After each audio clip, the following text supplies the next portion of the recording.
Welcome to Your Need to Know. I'm your host, Catherine Reed.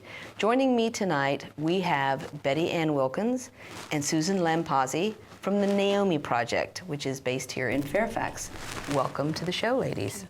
Thank you for having us. I'm very excited to have you because I think a lot of people probably have not ever heard of the Naomi Project, and so maybe you can give us some background. First of all, it's a very interesting name, Naomi Project.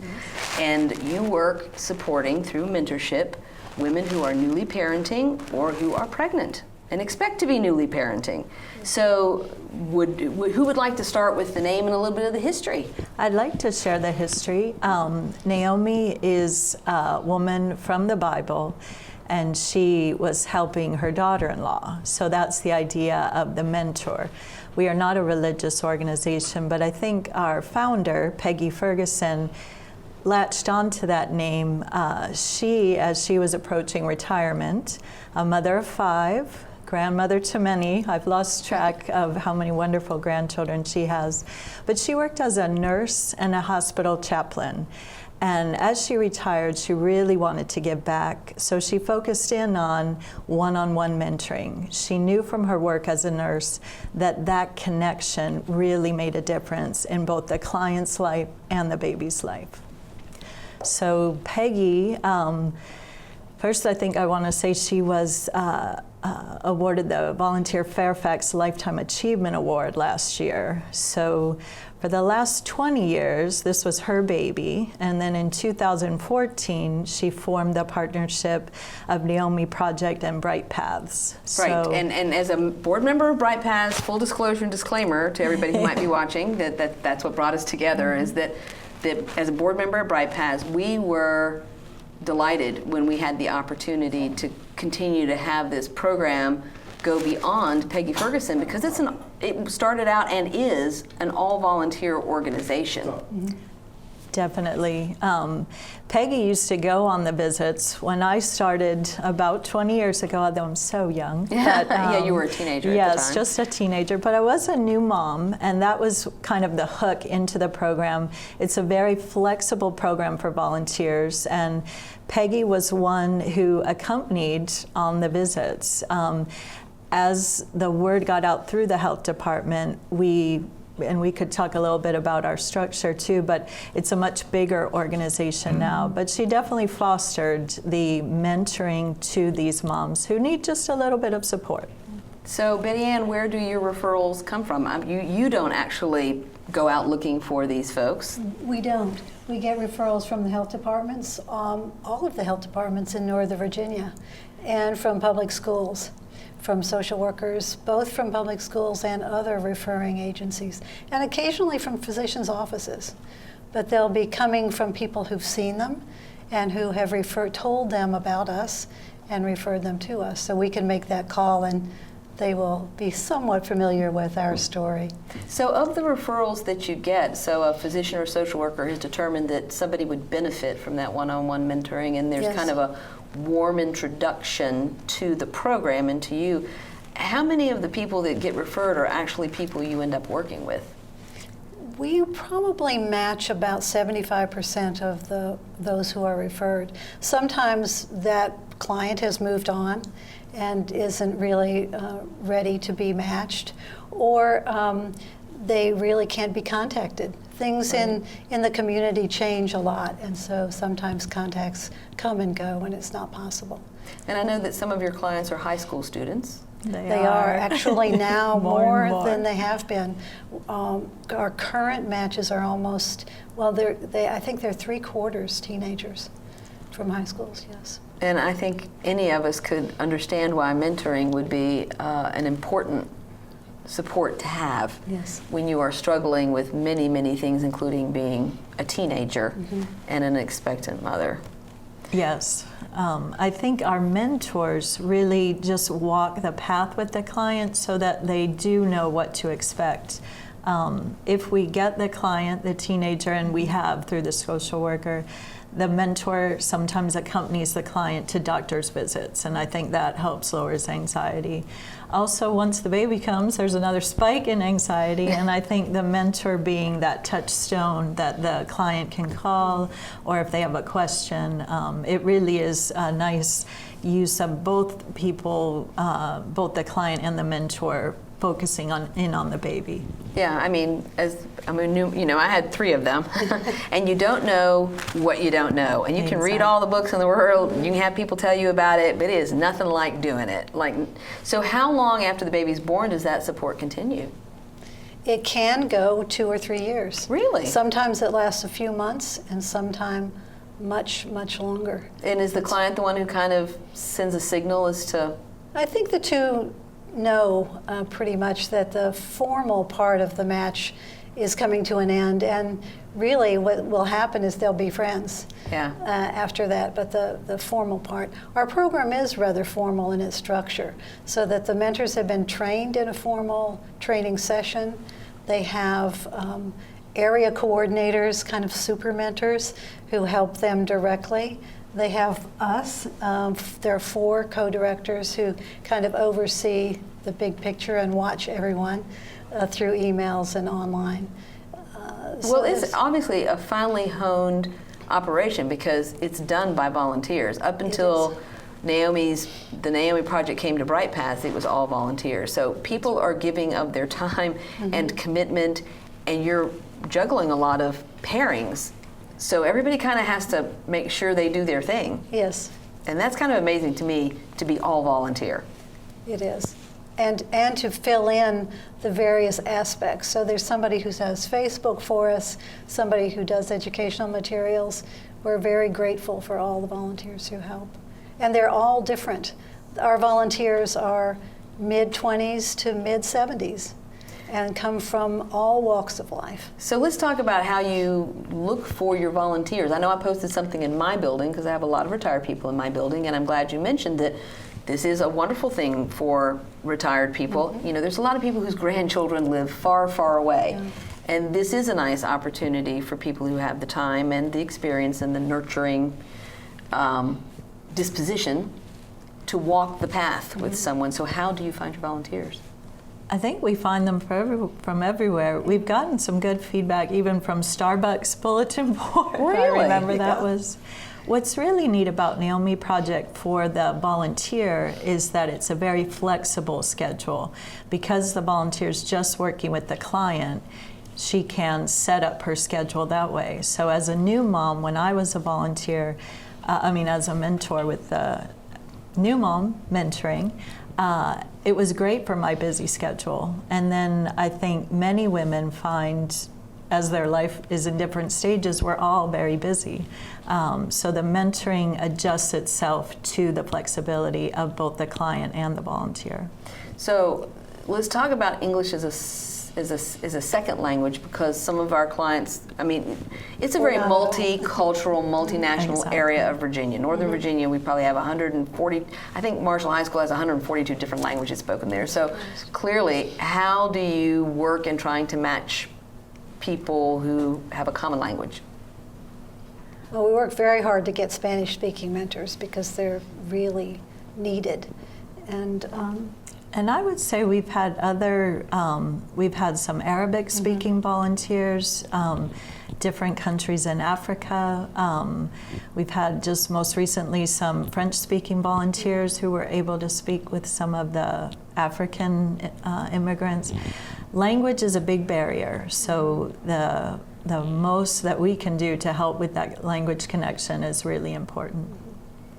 And it's a barrier socially for our clients as well. So a lot of what we do is supply a need where there's an emptiness in their lives in terms of support, family, friends. It's the isolation, and I've said this many times, that the difference between how people end up landing on their feet or not is that when you have family or a community, you can generally make it. But a lot of people who come here don't have those resources. There is just no one to call. And so I very much see, especially if you're pregnant, just managing the healthcare system, figuring out where you get services, speaking the same language as your healthcare provider. I mean, that would be overwhelming. Even under different circumstances, that would be overwhelming. It is. And also for the mentor as well, they need help. Again, we serve as guides for them to kind of keep them following the path of what needs to be done in a match, in addition to what the client needs. So we're focusing on reading, and we give books to our clients to be sure they're reading to their babies. Not everybody knows you read to a baby and a child. Yes, that's true. Safe sleep is very important to us. Oh, that is so critically important. We've had generous donors who've given us pack and plays that we give to our clients. That's great. So that they have a safe place to sleep rather than on the floor or with their mothers. That is fantastic. I wouldn't have even That's thought huge. of that. Yeah. What other kinds of things are helpful donations for you? Strollers, diapers, those kinds of things, and all the linen that goes with pack and plays. Right. Who knew they had mattress pads and Right. sheets that go Wow. with that? See, So well, if you're haven't been in this game for a while, and I haven't, you really wouldn't know. No. But these things would all be of tremendous support. In addition to, obviously, every nonprofit runs on donations. Every nonprofit runs on volunteers. But as far as the donations of things like this also makes a difference, and it's just another way that people can support your program, even if they're not in a position to be a mentor themselves. Exactly. It's wonderful. We would welcome that because there's always one more client who's looking for one more thing. As far as getting out and doing community outreach, do you have people who will go out and speak to the Women's Club of Fairfax or a Garden Club or a Kiwanis Club or organizations that might want to know more about your program? Is that something that you are Any able of to us do? will, and that's why there are 4 co-directors, so we can cover the globe. So you've got a speakers bureau, and that really is important because I'm a Rotarian. So I find out about a lot of organizations because they come and speak at my Rotary Club. So yeah, so I'm glad that we can offer that out to people, that you have folks who will come and speak to their club, and that they can find you online, and that website address is? Definitely would go there through Bright Paths. Okay. And you'll learn more about Bright Paths through Jill. But Naomi Project is one of the great programs that is under Bright Paths. Fantastic. So go to brightpaths.org. They can click on Naomi Project, and they'll find out more information about how they can donate, they can volunteer, they can be a resource. And I would assume, too, that part of this is helping to recruit people. Even if you can't be a volunteer, recruit somebody who is. Yes. Thank you so much, ladies, for being Thank here. you. I really Our appreciate pleasure. it. Please join me. The next segment, we'll be talking to Jill Barris of Bright Paths about the other aspects of the Naomi Project that you want to know about it. One day these rats were playing in the woods. Wanted some matches and that's no good. Listen to smoke before you give it a try. Only you. Don't play with matches. Don't play with fire. Cause there's nothing very funny about ripped out money. Nothing very nice on a homeless mind. So if a gorgeous force is what you desire, don't play with matches. Don't play with fire. Yeah. Only you can prevent wildfires. Fire. Why don't you just wash your car at home? When I wash my car, everything runs down the street and down into the storm drains. With all the chemicals in the soaps and waxes, the last thing I want to do is poison my own drinking water. At least here, it's all contained and recycled on site. That's why I also take my car in for oil changes instead of doing it myself. I might take a chance on spilling stuff. You know what the best part is? What? More time to kick back and watch the game. How far would you go to protect the planet? I want you to build an ark. Here we go. Okay, that's good. Oh, okay. Ow! Maybe there's another way. People, the flood is imminent! Is it too much to ask for a little precipitation? Go to fightglobalwarming.com to find out what you and your community can do to reduce global warming pollution.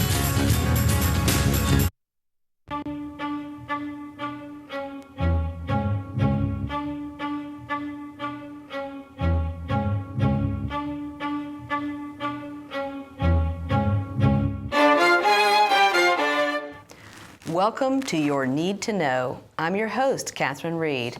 Here in our second segment, we are talking with Jill Barris, who is the Naomi Project Manager. Welcome, Jill. Thank you. Thank you for having me. And we are interested in knowing more about what is probably a brand new nonprofit that most people have never heard of. But in fact, it's been around since 1996. That's right. And became part of the Bright Paths family in 2014, which is where I think your story begins. That's right. So Bright Paths, or Naomi Project joined Bright Paths in 2014, and at that time they hired a Naomi Project manager to serve as a liaison between the organization of Bright Paths and the Naomi Project.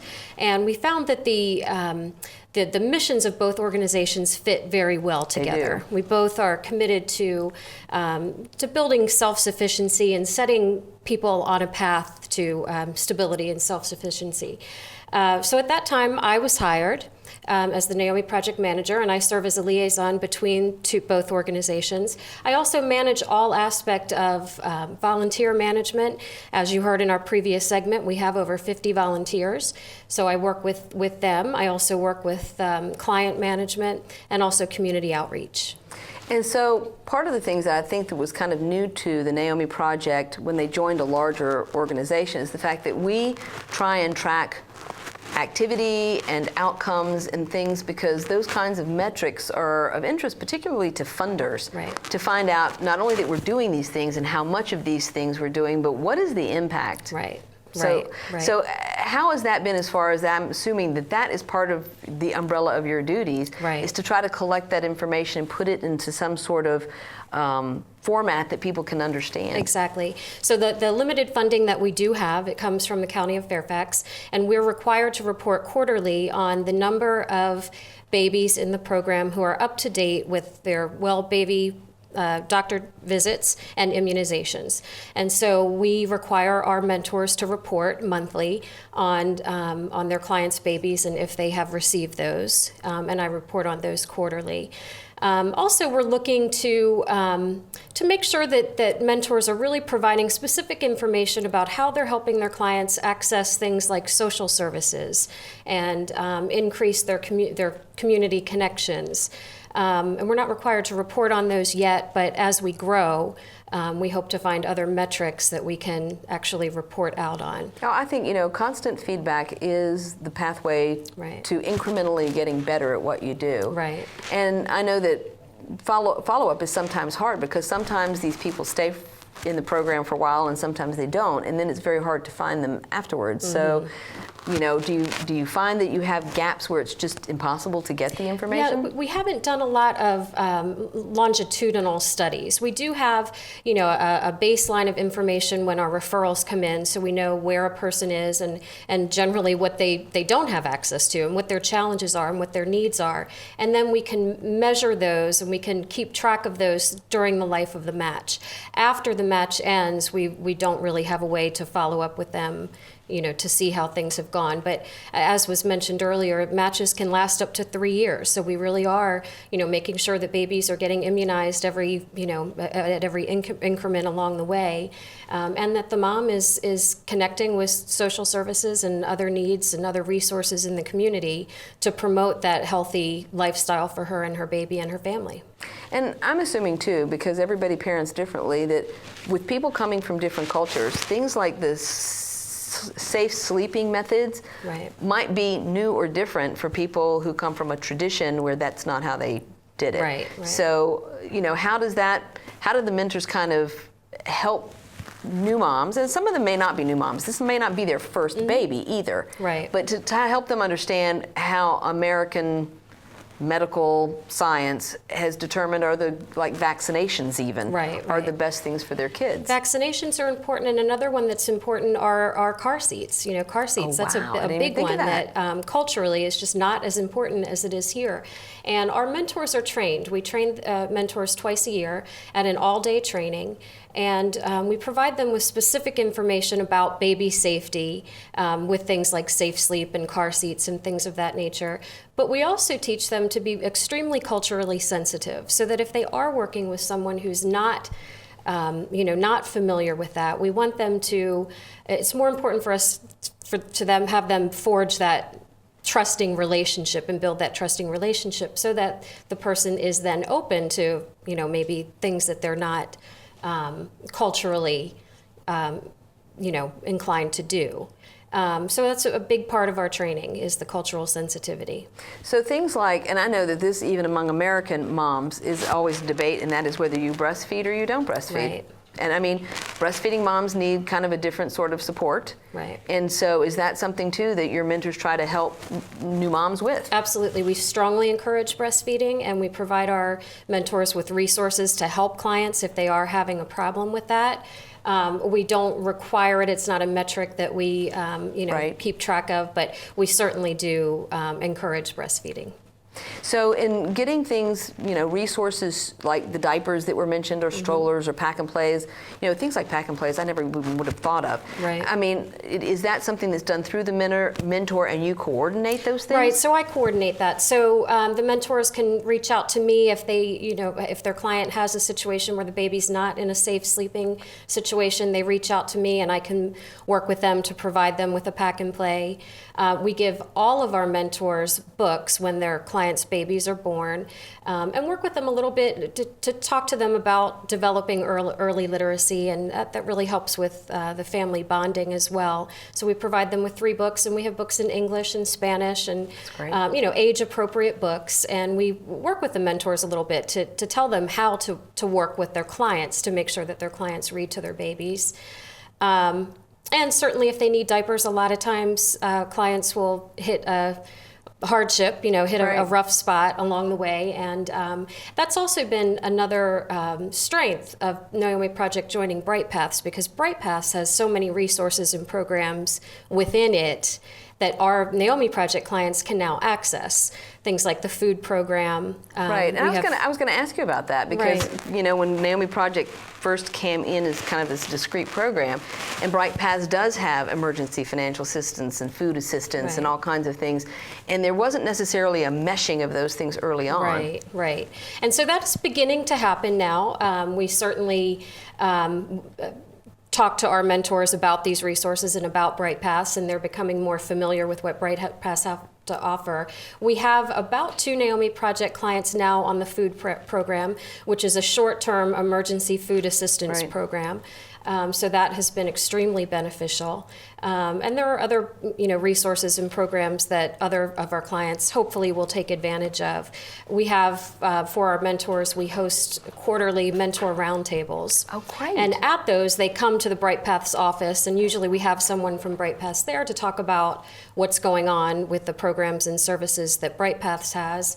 And they just get together and network and talk about the issues facing their clients and facing them. And it's a good way for them to be further aware about what Bright Paths has to offer. See, now that's something I did not know either, is the quarterly roundtables, because that's peer support. Exactly. And that's, I find that what a remarkable thing to do. And is they have the mentors really embraced that? Do you have a big turnout? They have. We've only had 2. We had one in November and one in February, and we're having kind of an interesting event in June, which will combine a roundtable with a fundraising event for Naomi Project.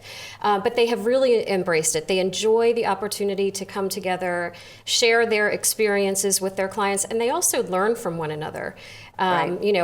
Frequently the issues facing clients are very similar, and so by engaging in this kind of dialogue and networking, they're able to tap into what someone else may have done on a housing issue or an immigration issue or healthcare. So it's been so these are very basically well like received. life hacks. Exactly. Like this is the life hack for doing that. That's right. Why reinvent the wheel, right?